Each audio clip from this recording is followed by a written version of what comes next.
بتبدأ الحكاية مع ريجي ديك رومي مختلف عن باقي القطيع بتاعه، وعشان كده كان على طول بيحاول يفهمهم إن صاحب المزرعة بيأكلهم عشان يكبروا ويذبحهم، بس محدش فيهم كان مهتم بكلامه، وكانوا برضه بيجروا على صاحب المزرعة أول لما بيشوفوه عشان يأكلهم. وحتى لما بياخد حد منهم علشان يذبحه، الديوك التانيين بيكونوا مفكرين إنه واخدوا العالم تاني أحسن زي الجنة. وريجي بقى كان طول عمره حاسس إنه مختلف عن باقي القطيع، وحتى من وهم صغيرين، لأن لونه كان مختلف عنهم. وفي يوم بالليل دخل عليهم ديك رومي وكان شكله ضعيف وتعبان، وبيقول لهم ان ريكي كلامه صح، وان البشر فعلا بيأكلوهم علشان يذبحوهم، وان في مؤتمر بره شغال وسمع فيه الكلام ده. وبرضه بيقول لهم انهم لازم يهربوا اول لما باب الحظيرة يتفتح. بس الديوك برضه ما بيفرقش معاهم الكلام ده، وبيقرروا يضحوا بريجي عشان يستريحوا منه، ورموه على طول بره اول لما الباب اتفتح. وريجي بعدها قابلته بنت صغيرة اسمها ليان، وخدته وجريت بيه عند المؤتمر اللي معمول، وكان رئيس امريكا هو اللي بيتكلم في المؤتمر ده، والمفروض انهم كانوا هيختاروا ديك رومي وهيعفوا عنه ومش هيتاكل في عيد الشكر ده.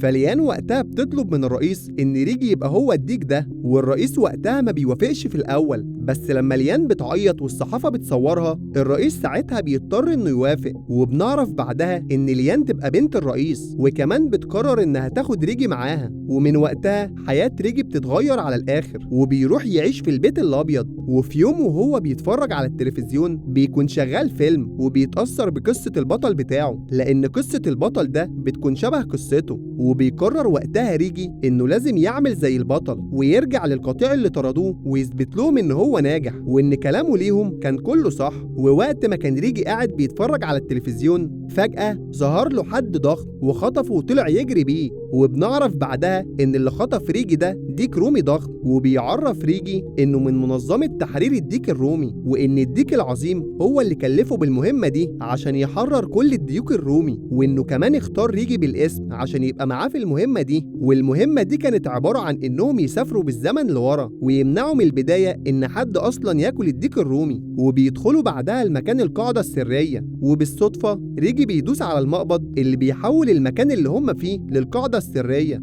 وبعدها بدأوا يدوروا على مكان آلة الزمن، وريجي ساعتها كان بيحاول يضلل جيك عشان ما كانش عايز يروح معاه للمهمة دي. وفي نفس الوقت ده الرئيس كان نازل القاعدة السرية مع رجالته عشان يجربوا آلة الزمن اللي اخترعوها. بس بعدها الحرس بتوع آلة الزمن شافوا ريجي، وريجي ما جريش ولا حاجة عشان كان مفكرهم ان هم هيرجعوه للبيت، لكن الحراس ما عملوش كده وطلعوا يجروا وراه وكانوا عايزين يحرقوه بالنار. بس جيك على آخر لحظة قدر انه ينقذه، والاتنين بعدها بيجروا والحراس ما بيسيبوهمش وبيفضلوا يطاردوهم، وقدروا انهم يوصلوا لآلة الزمن في الوقت اللي كانت بتتفتح فيه البوابات. ولما الرئيس والحراس بيعرفوا ان الديوك موجودين في المقر، بيلغوا التجربة كلها بسببهم، والراجل اللي كان هيتنقل بالزمن بيحاول ان هو يخرج. وفي نفس الوقت ده الديوك جريت وقعدت مكانه، بس وقت الإلغاء كان خلاص فات، والتجربة فعلا اشتغلت بس المرة دي على الديوك، وبيتنقلوا فعلا لمكان جديد. والآلة اللي كانوا راكبين فيها دي كان اسمها ستيف،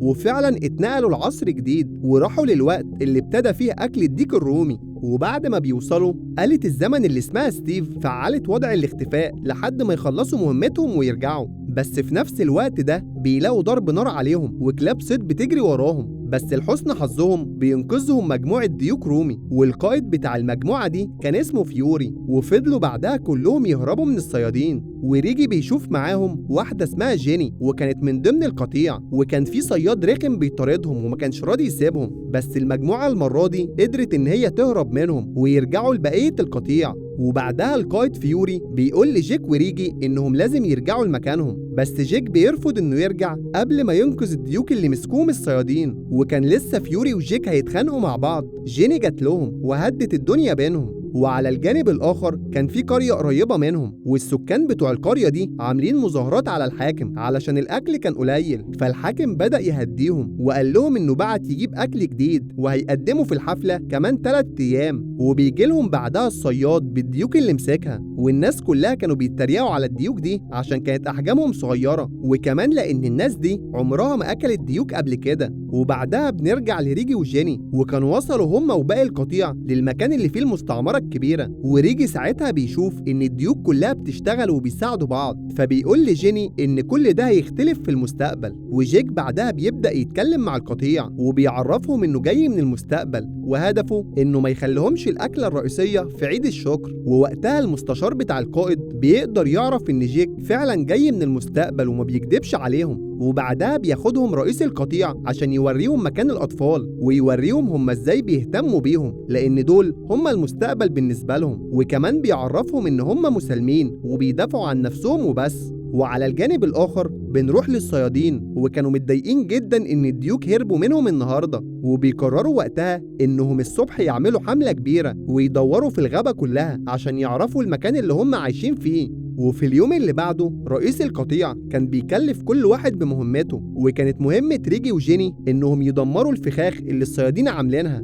وفعلا بعدها ريجي بالغلط بيقع على الفخاخ دي وبيقدر إنه يدمرها كلها من غير ما يقصد. وجيني لما بتشوف كده بتعجب بيه أكتر، بس فجأة بيظهر لهم كلاب الصيد وبيطلعوا يجروا وراهم لحد ما ريجي بياخد جيني وبيدخلوا السفينة اللي جايين بيها وبيركبوها وبيقدروا إنهم يختفوا. ولما الصياد بعدها بيمشي ورا آثار رجليهم بيلاقي إن الآثار اختفت في المكان ده، فبيرمي عليهم حاجة وساعتها السفينة بتظهر. وريجي وقتها كان مضطر إنه يطير بالسفينة لفوق، وطبعا الصياد كان شايف كل ده ومش مصدق اللي بيحصل. وجيني هي كمان كانت مصدومة من اللي هي شايفاه، فرجع عشان يهديها بيعرفها إنه فعلا من المستقبل وبيبدأ يشرح لها كل حاجة. وبعدها لما بينزلوا للأرض تاني آلة الزمن بتعرف ريجي إنها مشحونة دلوقتي ويقدروا يرجعوا بالزمن تاني، بس ريجي بيقول لها إنه لسه مخلصش المهمة. وبنروح بعدها لجيك وفيوري، والقائد كان مكلفهم بمراقبة القرية، وبيشوفوا الناس هناك وهم بيجهزوا للعيد اللي الحاكم قال لهم عليه. فجيك وقتها بيقرر إنه لازم يدمر العيد ده علشان يمنع أكل الديك الرومي من الأساس. وعلى الجانب الآخر ريجي كان بيعرض على جيني إنها ترجع معاه للزمن بتاعه، بس جيني كانت رافضة وعايزة تقعد وتحمي القطيع بتاعها. ووقت ما كانوا بيتكلموا جيك جالهم وأخد ريجي عشان يساعدوا إن هم يدمروا العيد ويعملوا المهمة اللي جايين عشانها في الأساس اللي الديك العظيم طلبها منهم. فريجي بعدها بيقول له إنهم صعب يدخلوا القرية، وكمان بيقول له إن مفيش حاجة اسمها الديك العظيم. فجيك ساعتها بيحكي له قصته من الأول، وبيقول له إن هو اتولد في مزرعة لتسمين الديوك الرومي، وفي يوم من الأيام مامته طلبت منه إنه يهرب بكام بيضة علشان يبدأ بيهم قطيع جديد للديوك. وفعلا جيك عمل كده وأخد كام بيضة وحاول إنه يهرب بيهم، بس الحراس وقتها بيشوفوه وبيطلعوا يجروا وراه. وفي الآخر جيك قدر إن هو يهرب، بس ما قدرش ياخد ولا بيضة معاه. وبيقول له إن بعد الموقف ده ظهر له الديك العظيم واداله أكرة الباب دي وطلب منه إنه يمنع أكل الديك الرومي في عيد الشكر. فريجي لما بيسمع الحكاية منه بيقتنع بيها وبيقرر إنه يروح معاه عشان يدمروا العيد في القرية.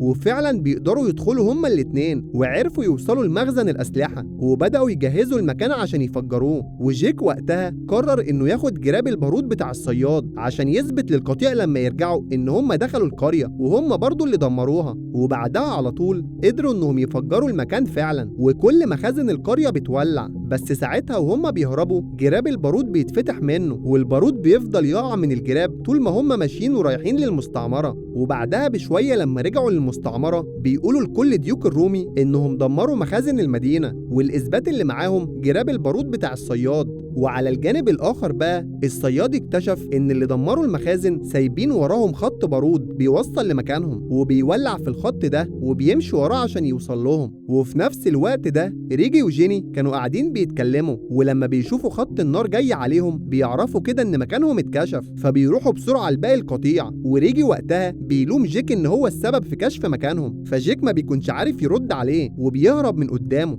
ووقتها رئيس القطيع أمرهم بتنفيذ خطة الإخلاء، وفعلا بتبدأ الخطة وبيبدأوا يخرجوا من فتحات الطوارئ. بس للأسف أهل المدينة بيكونوا خلاص وصلوا لهم وقدروا كمان يمسكوا حبة منهم. وكمان الصياد مايلز بيبعت وراهم الكلاب وبيولع في المدخل بتاع المستعمرة. وفي الوقت ده جيني كان همها إنها تنقذ الأطفال الصغيرين، وريجي هو كمان بيروح معاها، بس ساعتها النار بتكون ولعت في كل حاجة وخلاص بقوا متحاصرين. بس بيظهر لهم ساعتها جيك بعد ما بيكون أنقذ الأطفال وجابهم معاه، وبيحاولوا وقتها يجروا كلهم علشان يخرجوا من المكان، بس بيكون في قدامهم جذع شجرة مولع. فرئيس القطيع وقتها بيضحي بنفسه علشان يحاول ينقذهم. وبعدها لما قدروا يهربوا والدنيا هديت، القطيع كله بيرجع يتجمع تاني علشان يختاروا رئيس ليهم بدل اللي مات، وبيستقروا في الآخر وبيختاروا جيني. وريجي بعدها بيكون فقد الأمل وبيروح للسفينة بتاعته عشان يرجع، بس جيك بيروح له وبيحاول يقنعه إنهم يفضلوا عشان يكملوا مساعدتهم. بس ريجي كان شايف إنهم كده بيضروهم مش أكتر، وبينفذ بعدها اللي في دماغه وبيسيبه وبيرجع. بس المفاجأة بقى لما بيروح الزمن بتاعهم بيلاقي إن هناك في نسخة منه، وبيفضلوا يشدوا الباب قصاد بعض لحد ما الأقرة بتتخلع في إيده. وكمان المفاجأة الأكبر بيظهر بعدها كام نسخة ليه، والنسخ دي كلها بيعرفوه إنه لازم يرجع لجيني ويساعدها، وعرفوه برضه إن هو الديك العظيم اللي كلف جيك بالمهمة دي، وكل النسخ اللي هو شايفها دي بسبب السفر عبر الزمن.